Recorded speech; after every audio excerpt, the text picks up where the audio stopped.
வணக்கம் மக்களே. நம்மளோட கதை நான் தேடிய தேவதை. அத்தியாயம் 1ல் நம்ம ஆனந்த இனியன் பற்றியும் அவனுக்கு நடந்துட்டுருக்கிற பெண் பார்க்கும் படலம் பற்றியும் கேட்டிருந்தோம். இப்போ நம்ம கேட்க போகிறது அத்தியாயம் 2, முதல் சந்திப்பு. வாங்க கதைக்குள்ளே போகலாம். ஆனந்த இனியன் கோயம்புத்தூரில் புதிதாய் தொழில் தொடங்க இடம் ஒன்றை பார்க்க சென்றான். அவனுடைய தந்தை கடலூர், பண்ருட்டி, சிதம்பரம், விருத்தாச்சலம் போன்ற பெருநகரங்களில் நகைக்கடை, துணிக்கடை, நூல் மில் போன்றவற்றை நிறுவி கடலூர் மாவட்டத்திற்குள் தொழில் செய்தார். கடலூரை சுற்றி எக்கச்சக்க விவசாய நிலங்கள் இருந்தன. அங்கு முந்திரி, பலா, திராட்சை, தென்னை போன்றவை பயிரிடப்பட்டன. ஆனந்த இனியன் லண்டனில் MBA படிப்பை முடித்துவிட்டு 23 வயதில் இந்தியா வந்தான்.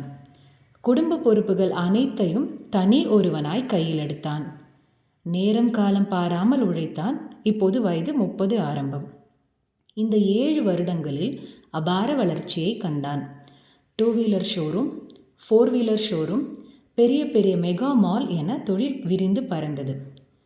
விழுப்புரம், திருவண்ணாமலை, தஞ்சாவூர், திருவாரூர் போன்ற மாவட்ட தலைநகரங்களிலும் நிறுவனங்கள் நம்பர் 1 இளம் தொழிலதிபர் என்று பெயரெடுத்து விட்டான்.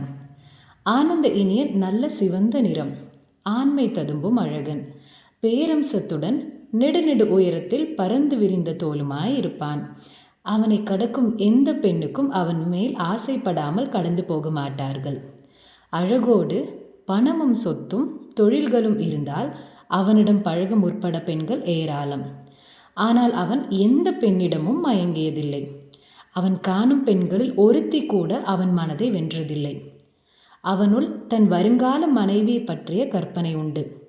நிலவு போன்ற வட்ட முகம், பிறை நெற்றி, கருவண்டு கண்கள், கூர்மையான எள்ளுப்பூ பற்கள், தாமரை இதழ், வெண்முல்லை மொட்டாய் பற்கள், குழிவிலும் கதுப்பு கன்னங்கள், கொடி இடை, அடர்ந்து நீண்ட தலைமுடி, நல்ல உயரம் என்று பார்த்து பார்த்து ஒரு உருவத்தை மனதில் செதுக்கி வைத்திருந்தான்.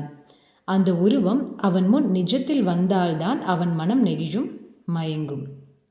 அவனுடைய பெற்றோர் அவனுக்கு திருமணம் செய்து பார்க்க ஆசைப்படுகின்றனர்.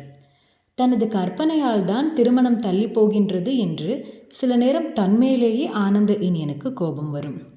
அவன் நண்பர்கள் பெரும்பாலானோருக்கு திருமணம் முடிந்துவிட்டது. உன் மகனுக்கு எப்போது திருமணம் என்று கேட்போருக்கு பதில் சொல்ல முடியாமல் தவிக்கும் பெற்றோர்கள் மீது பரிதாபம்தான் ஏற்படுகிறது. ஆனால் அவர்கள் காட்டும் எந்த ஒரு பெண்ணையும் கட்டிக்கொள்ள மனசு வரமாட்டேன் என்கிறது. கோயம்புத்தூரின் நடு மையமான காந்திபுரத்தில் பஸ் ஸ்டாண்டின் அருகிலேயே 1/2 ஏக்கர் நிலப்பரப்பில் உள்ள இடத்தை காட்டினான் புரோக்கர். இடம் ரொம்ப பிடித்து போனது. பட்டு, தங்கம், வைரம், வெள்ளி என தனித்தனி பிரிவு. சிறுவர்களுக்கான ஆடை பிரிவு, பெண்களுக்கான ஆடை பிரிவு, ஆண்களுக்கான ஆடை பிரிவு, மளிகை, பழங்கள், காய்கறிகள், தோல் பொருட்கள், பிளாஸ்டிக் பொருட்கள் என விற்பனை செய்யும் பெரிய அடுக்குமாடி ஷாப்பிங் மால் கட்டுவதற்கு இடம் பார்த்து கொண்டிருந்தான். என்ன விலை என்றாலும் வாங்கிவிட முடிவு செய்தான்.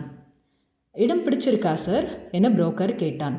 பிடிச்சிருக்குப்பா என்றான் ஆனந்த இனியன். இது போல இடம் கிடைப்பது அரிது சார். இந்த இடம் 2 நாட்களுக்கு முன்புதான் விற்பனைக்கு வந்தது. இது விற்பனைக்கு வந்தது நிறைய பேருக்கு தெரியாது சார். இந்த இடத்தின் சொந்தக்காரர் ஏன் விற்கிறார்? பணத்தேவைதான் சார். விலை அதிகமாக தான் இருக்கும். பரவாயில்ல, இதையே முடிச்சிடலாம். நீயும் இடத்தின் சொந்தக்காரரும் நாளை ஹோட்டல் கௌதம் வந்து விடுங்கள். அங்கேதான் தங்கப் போகிறேன் என்றான். ஓகே சார் என்றார் புரோக்கர். ஆனந்த இனியன் ஹோட்டலுக்கு வந்தான்.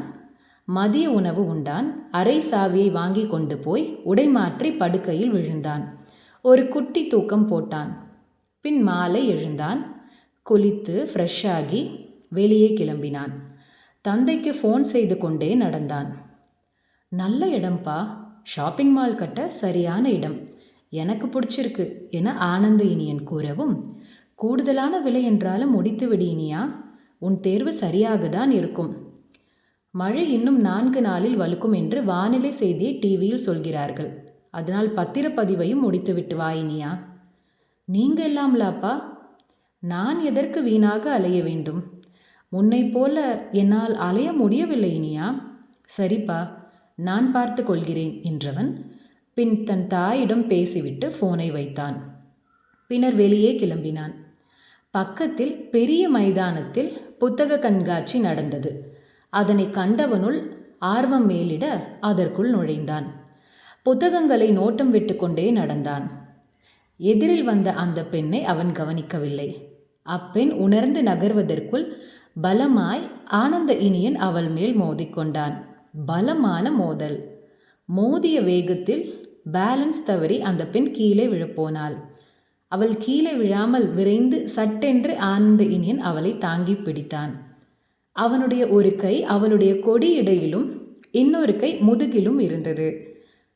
அவன் பறந்து விரிந்த மார்பில் மோதி அவள் பிடியில் நின்றான். அவன் முகத்தருகே அவள் முகம். அவள் முகத்தை உற்று நோக்கிய ஆனந்த இனியனின் இமைகள் சட்டென்று விரிந்தது. பார்வை கூர்மையானது. அவள் உருவம் கண்களை துளைத்து கொண்டு இதயம் நுழைந்தது. ஏறி சிம்மாசனமிட்டு அமர்ந்தது. நிலவாய் ஜொலித்த முகத்தில் முத்தமிட தோன்றிய எண்ணத்தை கட்டுப்படுத்தினான் ஆனந்த இனியன். அந்த பெண் முயன்று அவன் உடம்பு பிடியிலிருந்து சிரமப்பட்டு விடுதலையானாள். ஏய் மிஸ்டர், அறிவில்லையா? பார்த்து வரக்கூடாதா? இப்படியா வந்து எரும மாதிரி மேலேயே இடிப்ப என சீறினாள். நீ பார்த்து வந்ததே இல்லையா? நான் கிட்ட வரும்போது ஒருங்கி இருப்பது தானே என்று கேட்க நினைத்தான். ஆனால் அதை கூறாமல் புன்னகையுடன் அவள் அழகிய வதனத்தை ஆழ்ந்து நோக்கி கொண்டிருந்தான். கண்கள் என்ன பிடரிலா இருக்கு? அப்படி எரும மாதிரி வந்து மோதினாலும் மோதியதோடு விடாமல் உங்களை யார் தாங்கி பிடிக்க சொன்னது எனவும் அவன் மௌனம் கலையாமலேயே நின்றான். என் இடத்தில் ஒரு ஆண் இருந்திருந்தால் இப்படி இடுத்து இறுக்கி கட்டி அணைத்து வீரசாகசம் செய்து காப்பாற்றியிருப்பீங்களா? உங்களை போன்றவர்களை போலீசில் பிடித்து கொடுத்தால்தான் சரிப்படும் எனவும். என்ன சொல்லணும்? ஆனந்த இனியன் சிரிப்புடனேயே கேட்டான். எந்த ஊர்? கடலூர். கடலூர்லேருந்து கோயம்புத்தூருக்கு பொண்ணு இடிக்கிறதுக்காக தான் செலவு செஞ்சு வந்தீங்களா? உங்கள் ஊரில் பொண்ணுங்களே இல்லையா என்றாள். பொண்ணுங்க இருக்காங்க, ஆனால் உன்னை போன்ற அழகான பெண், என் மனசுக்கு பிடிச்ச பெண் இல்லை என்று ஆனந்த இனியன் புன்னகை புரியவும். உங்கள் பேர் என்ன? ஆனந்த இனியன். பேரெல்லாம் நல்லா தான் இருக்கு என உதட்டை பிதுக்கவும். ஏய், ஆள் பார்க்க நல்லா இல்லையா? ஹலோ ஹலோ, நாக்க அடக்குங்க. இது டூ மச்சான பேச்சு. நான் யார் தெரியுமா? சொல்லுங்க, தெரிஞ்சால்தானே என் பெற்றோர்களை கூட்டிக் கொண்டு உங்களை பெண் பார்க்க வர முடியும். ஐயோ என அவள் காதை பொத்தி கொள்ளவும் அவள் தோழி அருகில் வந்தாள். ஏய், இந்த ஆள் என் மேலே இடித்ததும் இல்லாமல் கட்டி இறுக்கி அணைச்சதும் இல்லாமல் என்னென்னவோ பேசுகிறான். இவனை சும்மா விடக்கூடாது என்று அப்பெண் ஆவேசமாய் கூறவும் அங்கே கூட்டம் கூடவும் அந்த தோழி, நமக்கு எதுக்கு வம்பு, வாப்பா போலாம் என்று இழுத்து கொண்டு வெளியேறி ரோட்டில் கூட்டத்தில் கலக்கவும் தான். அப்பெண் சென்றது ஆனந்த இனியனின் புத்திக்கு உரைத்தது. வேக வேகமாய் வெளியே வந்தான்.